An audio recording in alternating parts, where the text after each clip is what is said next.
کو غنیمت سمجھو، کس سے پہلے؟ کس سے پہلے؟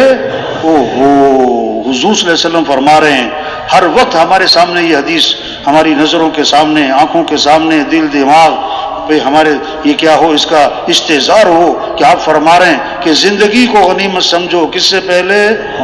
کتنے ہمارے بعد پیدا ہوئے، ہم سے پہلے مر بھی گئے، ہم سے زیادہ صحت مند تھے، ہم سے زیادہ طاقتور تھے، مر گئے، ہم ابھی زندہ ہیں۔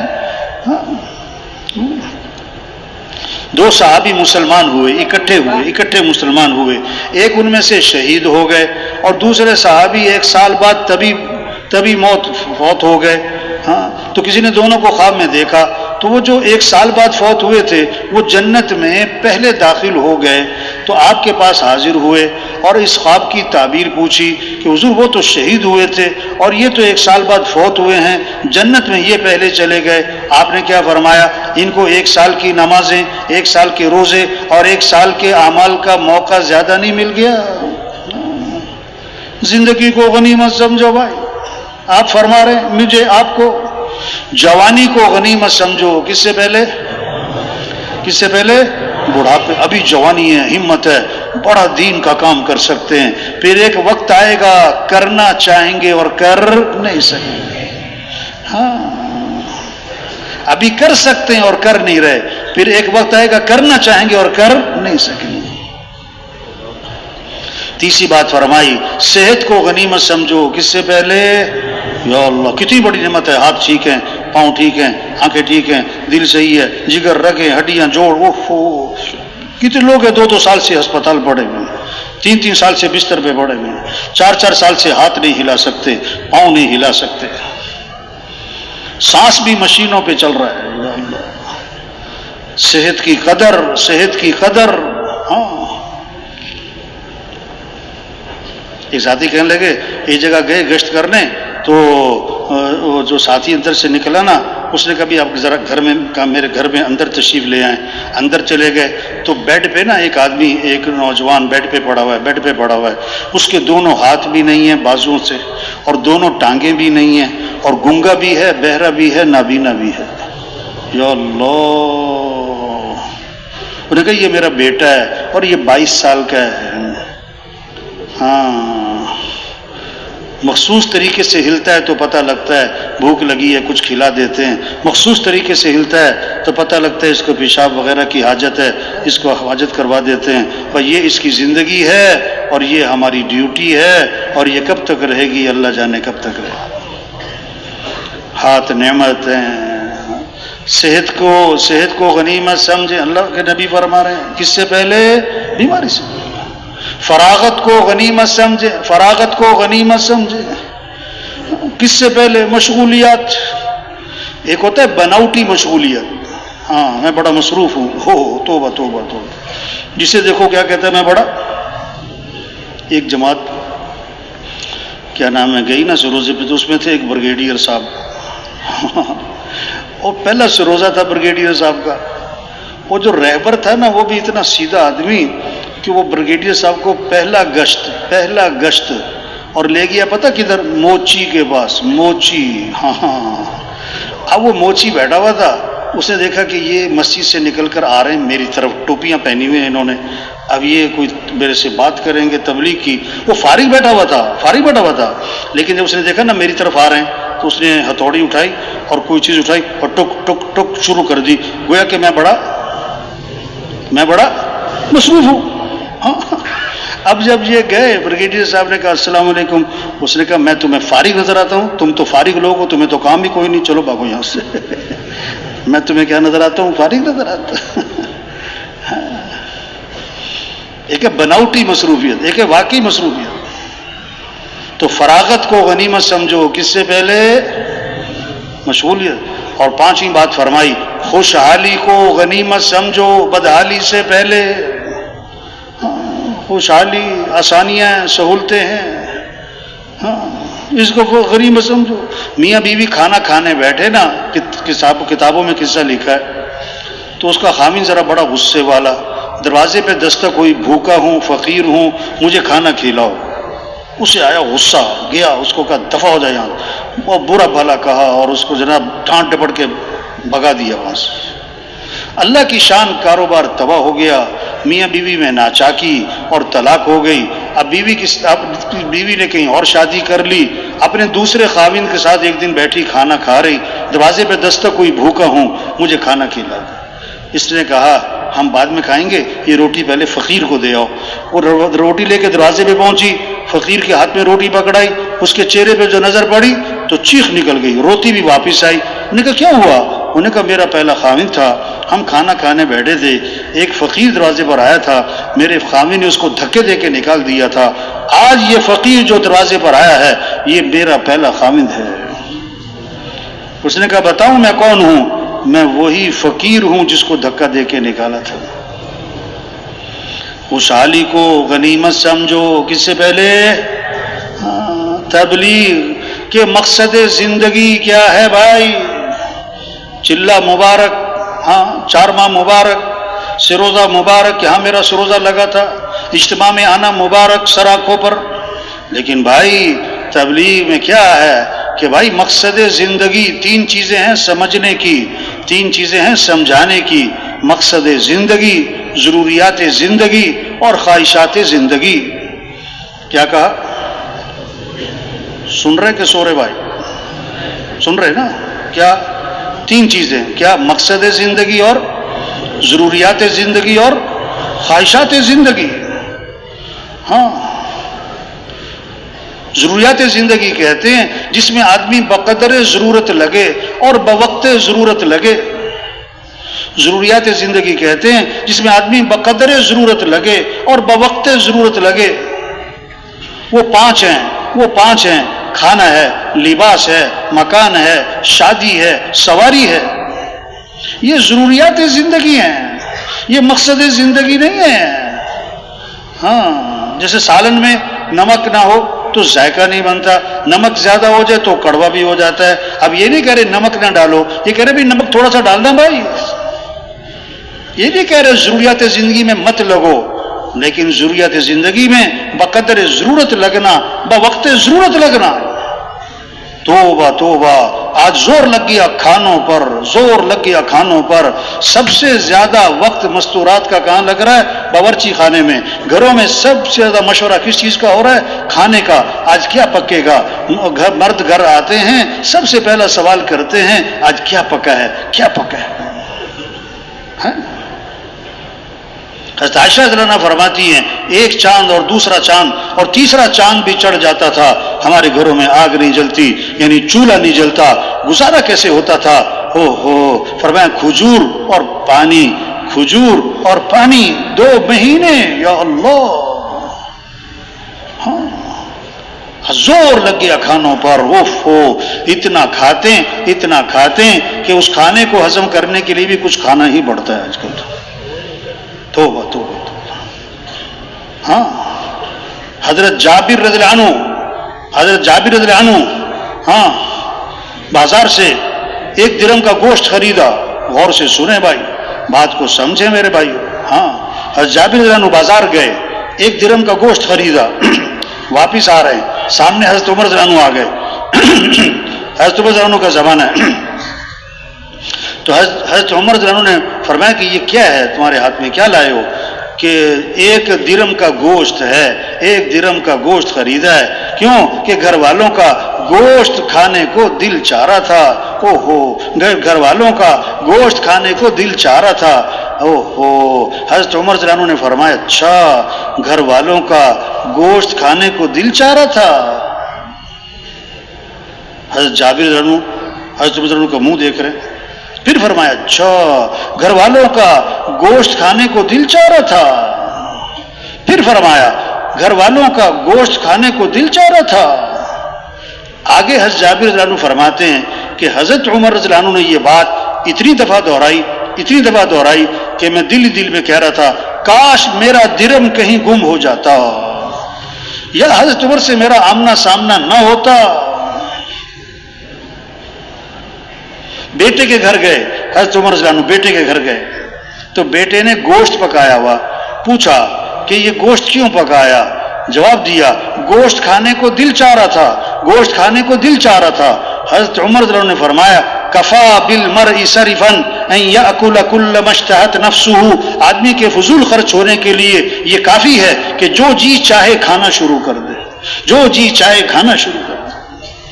ہاں زور لگ گیا کھانوں پر، توبہ توبہ توبہ۔ دوسرا زور لگ گیا کپڑوں پر، کپڑوں پر، کپڑوں پر۔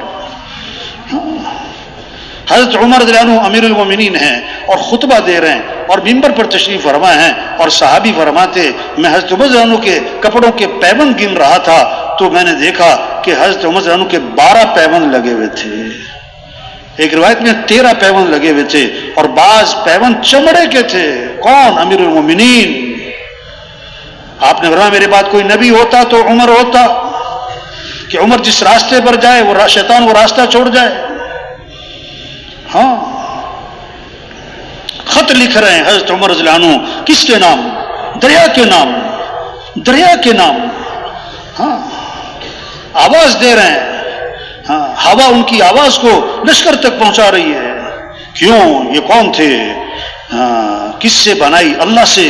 کس کو ساتھ لیا؟ اللہ کو۔ ہاں آج زور لگ گیا کپڑوں پر۔ مستورات کو پہلی پریشانی یہ ہوتی ہے کہ الماری میں جگہ نہیں، الماری میں جگہ نہیں، اور دوسری پریشانی یہ ہوتی ہے کہ پہننے کو کپڑے بھی نہیں ہیں، تو الماری کس سے بھری ہوئی ہے؟ ہوا سے۔ نہیں، ڈیزائن کیا ہو گئے؟ پرانے۔ توبہ توبہ توبہ، ڈیزائن کیا ہو گئے؟ پرانے۔ یہ غلط جگہ زور لگ رہا ہے بھائیو، کپڑوں پر۔ تیسرا زور لگ گیا کس پر؟ تعمیرات پر، تعمیرات پر۔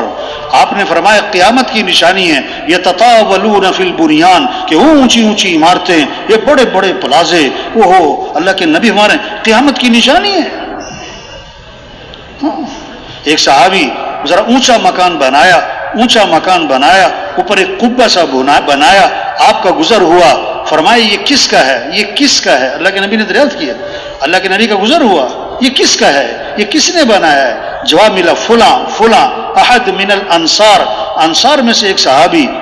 فسکت، آپ خاموش رہے، فحملها فی نفسہ، لیکن دل ہی دل میں اس بات کو رکھا، دل ہی دل میں اس بات کو رکھا۔ اچھا ایسے گھر بناتے ہیں۔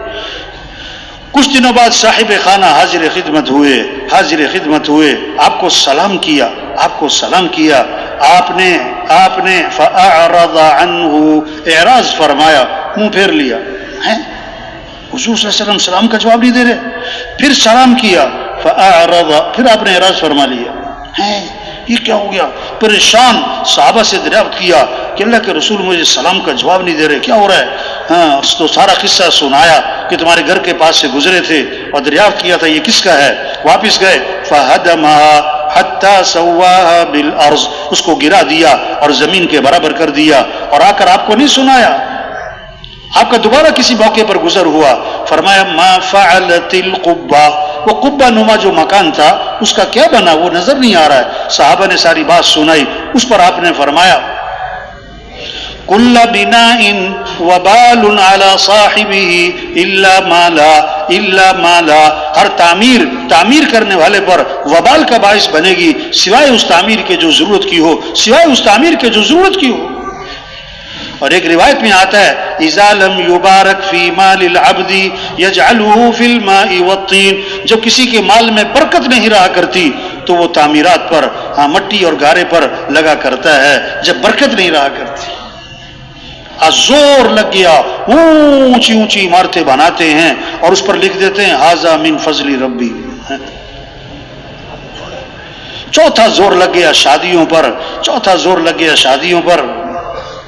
آپ نے فرمایا برکت والی شادی وہ ہے اور برکت والا نکاح وہ ہے جس میں کم سے کم خرچ ہو۔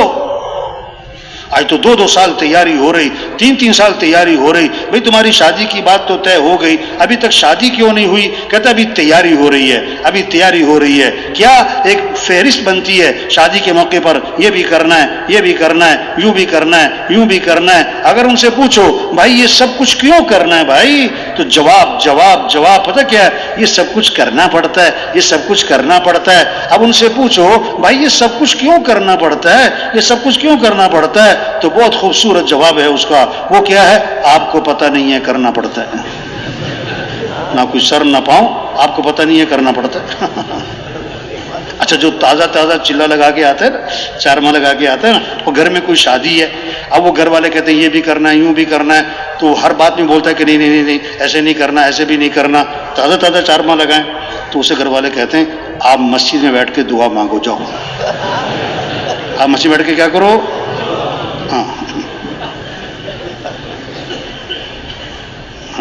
عبد الرحمن بن عوف رضی اللہ عنہ، ان کی شادی ہوئی اور حضور صلی اللہ علیہ وسلم کو پتہ بھی نہیں، ہاں آپ نے فرمایا عبد الرحمن یہ تمہارے کپڑوں پر خوشبو کیسی لگی ہے،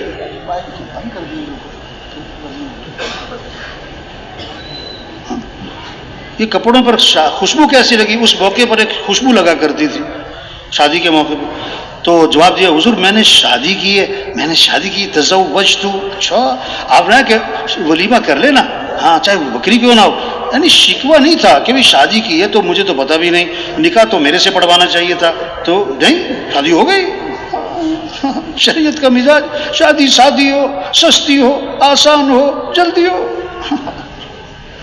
یہ تو شیطانی مزاج ہے، شادی مہنگی ہو، مشکل ہو، رواج کے ساتھ ہو، تاخیر کے ساتھ ہو، ہاں پانچواں زور لگ گیا کس پر، سواریوں پر، اور صحابہ کا ایک سفر ایسا تھا کہ پاؤں میں جوتا بھی نہیں تھا، ننگے پاؤں، ہاں کپڑے پھاڑ پھاڑ پاؤں پہ لپیٹے، ہاں کیونکہ پاؤں زخمی ہو رہے تھے، نام بنا غزوہ ذات الرقاع۔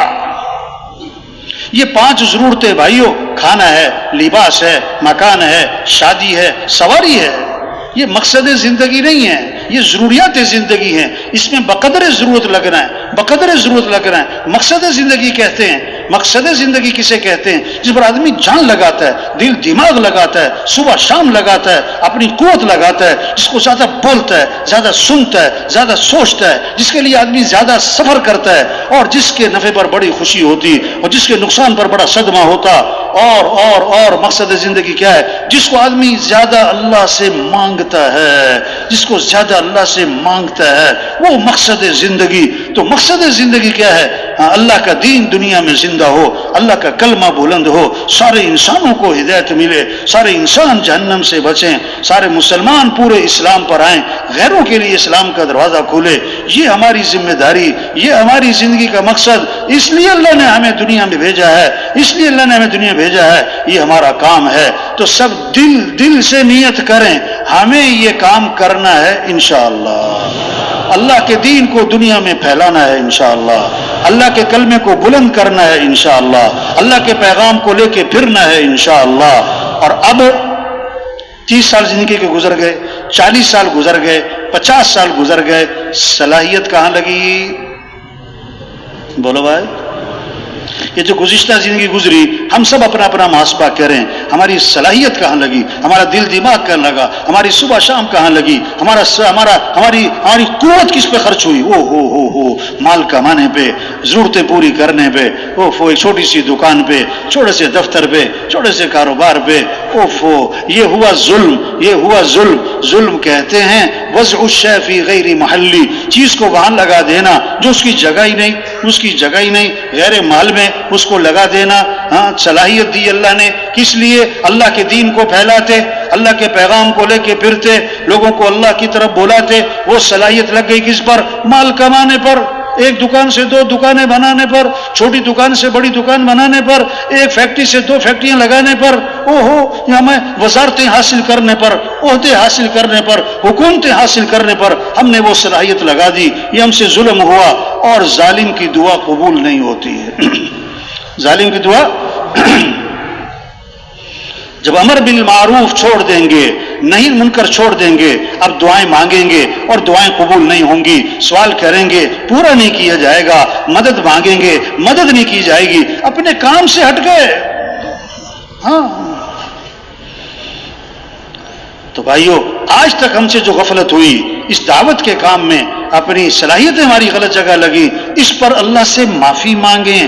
حاجی صاحب رحمۃ اللہ علیہ بہت اس بات کو فرماتے تھے، آج نماز نہ پڑھنے والا اپنے آپ کو قصوروار سمجھتا ہے، روزہ نہ رکھنے والا مانتا ہے کہ میری غلطی ہے، زکوٰۃ نہ دینے والا اس کو احساس ہے، حج نہ کرنے والا کہتا ہے ہاں ہاں میرے سے غلطی ہو رہی، لیکن ایک مسلمان نماز پڑھتا ہے، روزہ رکھتا ہے اور صدقے کرتا ہے، زکوٰۃ دیتا ہے، حج کرتا ہے، اعتکاف بیٹھتا ہے، عمرے کرتا ہے، بڑے بڑے خیر کے کام کرتا ہے، لیکن دین کی محنت نہیں کرتا، اللہ کا دین دنیا میں زندہ ہو اسے کوئی فکر نہیں، سارے انسانوں کو ہدایت ملے اسے کوئی فکر نہیں، مسجدیں آباد ہو جائیں اسے کوئی اس کا احساس نہیں، اس کی کوئی کوشش نہیں، وہ اپنے آپ کو قصوروار بھی نہیں سمجھتا۔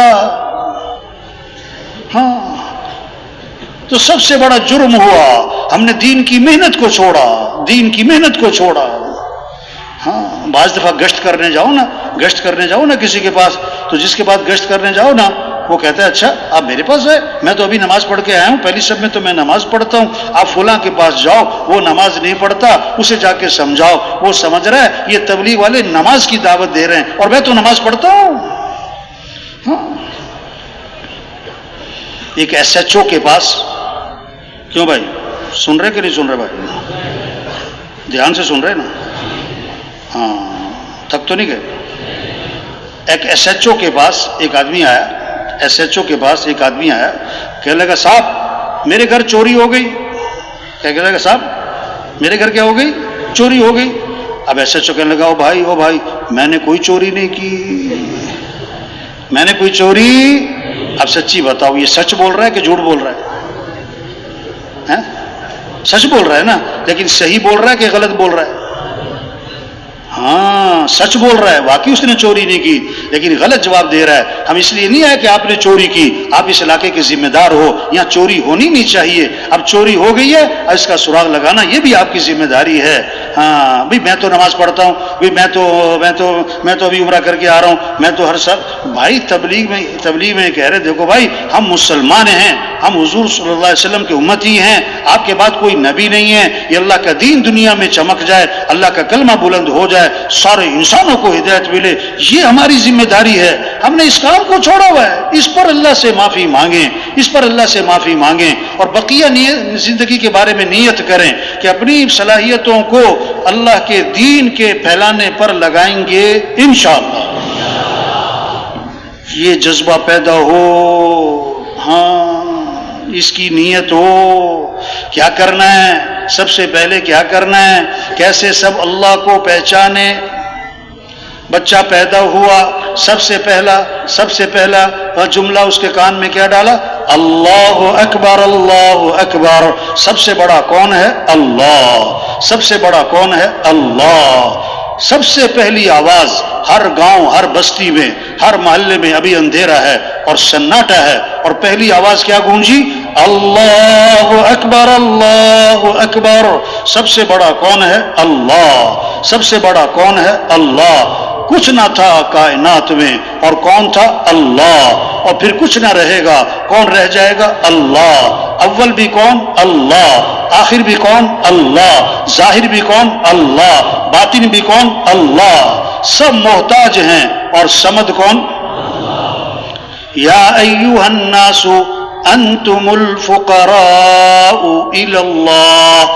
اے لوگو تم سب کے سب فقیر ہو، سب کے سب فقیر ہو، اور غنی کون؟ اللہ۔ سب ضعیف ہیں اور قوی کون؟ اللہ۔ سب عاجز ہیں اور قادر کون؟ اللہ۔ سب مخلوق ہیں اور خالق کون؟ اللہ۔ سب محکوم ہیں اور حاکم کون؟ اللہ۔ تو ہمیں کس کو راضی کرنا ہے؟ ہمیں کس کو ساتھ لینا ہے؟ ہمیں کس سے محبت کرنی ہے؟ ہمیں کس کی طرف دوڑ لگانی ہے؟ فَفِرُّوا إِلَى اللَّهِ۔ یہ نہیں فرمایا فَامْشُوا إِلَى اللَّهِ، چلو اللہ کی طرف، نہ نہ نہ نہ نہ، بلکہ کیا فرمایا؟ فَفِرُّوا إِلَى اللَّهِ، دوڑ لگا دو کس کی طرف؟ اللہ کی طرف۔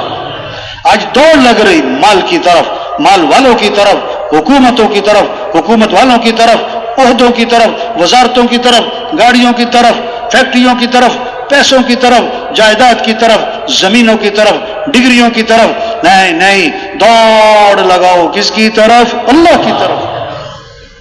ہمارا مطلوب کون ہے؟ اللہ۔ ہمارا مقصود کون ہے؟ اللہ۔ ہمارا معبود کون ہے؟ اللہ۔ ہمارا محبوب کون ہے؟ اللہ۔ جسے اللہ ملا اسے سب کچھ ملا، جسے اللہ نہ ملا اسے، یہ ہے کلمہ لا الہ الا اللہ۔ کیا مطلب؟ لا مطلوب الا اللہ، لا مقصود الا اللہ، لا معبود الا اللہ، لا محبوب الا اللہ۔ مطلوب بھی کون؟ اللہ۔ مقصود بھی کون؟ اللہ۔ معبود بھی کون؟ اللہ۔ محبوب بھی کون؟ اللہ۔ کامیابی کس کا نام ہے؟ ناکامی کس کا نام ہے؟ سب کامیابی چاہتے ہیں، سب ناکامی سے بچنا چاہتے ہیں۔ کامیابی کس کا نام؟ اللہ فرماتے ہیں وَرِضْوَانٌ مِّنَ اللَّهِ أَكْبَرُ ذَلِكَ هُوَ الْفَوْزُ الْعَظِيمُ۔ اللہ کو راضی کرنا یہ بہت بڑی بات، اور یہی تو سب سے بڑی کامیابی ہے۔ ہاں، مال مل جانا کامیابی نہیں، حکومتوں کا مل جانا کامیابی نہیں، عہدوں کا مل جانا کامیابی نہیں، شہرت کا ہو جانا یہ کوئی کامیابی نہیں۔ اللہ کا مل جانا یہ کامیابی ہے، اللہ کا ساتھ ہو جانا یہ کامیابی ہے، اللہ کو پا لینا یہ کامیابی ہے۔ ناکامی کیا ہے؟ اللہ کو کھو دینا، اللہ کا ناراض ہونا، اللہ کو نہ پانا۔ منزل پر پہنچنے کے لیے رخ سے ہی کرنا زیادہ ضروری ہے یا رفتار تیز کرنا زیادہ ضروری ہے؟ سن رہے کہ نہیں سن رہے بھائی؟ کیا کہا؟ منزل پر پہنچنے کے لیے رخ سے ہی کرنا زیادہ ضروری ہے یا رفتار تیز کرنا زیادہ ضروری ہے؟ ہاں، رخ سے ہی کرنا یہ زیادہ ضروری ہے۔ آج رفتار بہت تیز ہے، آج رفتار بہت تیز ہے۔ ہر آدمی کہتا ہے میرے پاس ٹائم نہیں ہے، میں بڑا مصروف آدمی ہوں، ہاں بڑا مصروف آدمی ہوں، وقت کا خیال کریں، میں ٹائم نہیں ہے میرے پاس۔ توبہ، مصروف، ہاں ٹائم نہیں ہے۔ رفتار بڑی تیز ہے لیکن رخ غلط ہے۔ تبلیغ میں رخ سے ہی کیا جا رہا ہے۔ او میرے بھائی اللہ کو ساتھ لے لو، او میرے بھائی اللہ کو ساتھ لے لو، اللہ کے بغیر ہم کچھ بھی نہیں، آپ بڑے مالدار، اللہ کے بغیر کچھ بھی نہیں، آپ بڑے حکمران، اللہ کے بغیر کچھ بھی نہیں، آپ بڑے ارب پتی کھرب پتی، اللہ کے بغیر کچھ بھی نہیں، آپ بڑے پہلوان، اللہ کے بغیر کچھ بھی نہیں، آپ کا 10 کنال کا بنگلہ، اللہ کے بغیر کچھ بھی نہیں۔ اللہ کو ساتھ لینا ہے، ہمارا مطلوب اللہ ہے۔ ہمارے پاس جو کچھ ہے کس نے دیا ہے؟ آنکھیں ہیں تو کس نے دی؟ ہاتھ ہیں تو کس نے دیے؟ بولنے سننے کی طاقت کس نے دی؟ کھانا کون کھلاتا ہے؟ پانی کون پلاتا ہے؟ ہمیں جانا کس کے پاس ہے؟ تو ہمیں کس کو راضی کرنا ہے؟ ہاں، کھانا کب اچھا لگتا ہے؟ جب بھوک زیادہ ہو یا کھانا بہت عمدہ ہو؟ کیا کہا بھائی؟ کھانا کب اچھا لگتا ہے؟ جب بھوک زیادہ ہو یا کھانا بہت عمدہ ہو؟ ہاں، کھانا بہت عمدہ ہے اور بھوک نہیں ہے، نخرے کرے گا۔ اور اگر کھانا بہت سادہ ہے اور بھوک بہت زیادہ ہے، ہر لقمے میں مزہ آئے گا، واہ جی واہ، کھانا عمدہ نہیں، بھوک ہے۔ ہم ایک بار جا رہے تھے موریتانیہ نا، تو ہم نے نا وہ پراٹھے بنائے، آلو کے پراٹھے اور چٹنی پودینے کی چٹنی، ساتھیوں کو نہیں بتایا۔ ہاں، وہ اپنے بیگ میں کیا ہے دسترخوان میں لپیٹ کے رکھ لیے۔ اب جب پہنچے نا ہم ترکی، اب 18 گھنٹے ہو گئے تھے ان پراٹھوں کو بنے ہوئے۔ جب ہم نے دیکھا نا ساتھیوں کو لگ گئی یہ بھوک بڑی سخت قسم کی، میں نے کہا آ جاؤ بھائی۔ اب دسترخوان کھولا اور جناب پراٹھے نکالے، ٹھنڈے یخ اور چٹنی، اب سب کھا رہے ہیں اور ہر لقمہ کھاتے ہوئے کہتے ہیں مولوی صاحب بڑا مزے کے پراٹھے۔ اور پراٹھے مزے کے نہیں ہیں، بھوک بڑے مزے کی ہے۔ وہ بھوک سے مزہ آ گیا۔ ہاں تو بھائیو، جب اللہ کو پہچانیں گے پھر عمل کا شوق، پھر کس کا شوق ہوگا؟ ہاں، لا الہ الا اللہ محمد الرسول اللہ۔ اللہ تک پہنچنے کا راستہ حضرت محمد مصطفیٰ صلی اللہ علیہ وسلم کی اتباع ہے۔ ہاں، یہ ہے نمونہ لقد کان لکم فی رسول اللہ اسوۃ حسنہ۔ نمونہ کون ہے؟ کہ حضرت محمد مصطفیٰ صلی اللہ علیہ وسلم ہے۔ ہر آدمی نقل مارتا ہے، آج کل نقل، تو ہمیں کس کی نقل مارنی ہے؟ حضرت محمد صلی اللہ علیہ وسلم کی نقل مارنی ہے۔ یہ ہے عزت والے، عزت چاہیے تو ان کی اتباع کرنی ہوگی، یہ ہے سب سے کامیاب ترین ہستی. کامیابی چاہیے تو آپ کا دامن پکڑنا ہوگا. ہاں، جیسے دودھ کے ساتھ سفیدی جڑی ہوئی ہے اور جیسے شہد کے ساتھ مٹھاس جڑی ہوئی ہے، دودھ سے سفیدی جدا نہیں ہو سکتی، شہد سے مٹھاس جدا نہیں ہو سکتی، اسی طرح حضرت محمد مصطفیٰ صلی اللہ علیہ وسلم کی اتباع کے ساتھ کامیابیاں جڑی ہوئی ہیں. آپ صلی اللہ علیہ وسلم کے طریقوں میں، آپ کی زندگی اور آپ کی سنتوں میں ساری خیریں، ساری برکتیں، ساری بھلائیاں چھپی ہوئی ہیں. جیسے پھول میں خوشبو چھپی ہوئی ہے، پھول میں خوشبو چھپی ہوئی ہے، اسی طرح آپ کے طریقوں میں خوشیاں چھپی ہوئی ہیں، برکتیں چھپی ہوئی ہیں. جیسے آم کی گٹھلی میں ہزاروں آم چھپے ہوئے ہیں، تربوز کے بیج میں ہزاروں تربوز چھپے ہوئے ہیں. آپ صلی اللہ علیہ وسلم والے اعمال میں ساری خیریں چھپی ہوئی ہیں، ساری برکتیں چھپی ہوئی ہیں، ساری بھلائیاں چھپی ہوئی ہیں. یہ آج کے نوجوان کہتے ہیں فلاں میرا آئیڈیل ہے، فلاں میرا ہیرو ہے، اس جیسی شکل بناتے ہیں، اس جیسے لباس پہنتے ہیں، اس کی نقل مارتے ہیں. نہیں نہیں نہیں نہیں، ہمارے آئیڈیل کون ہے؟ حضرت محمد صلی اللہ علیہ وسلم ہے. ہمارے ہیرو کون ہے؟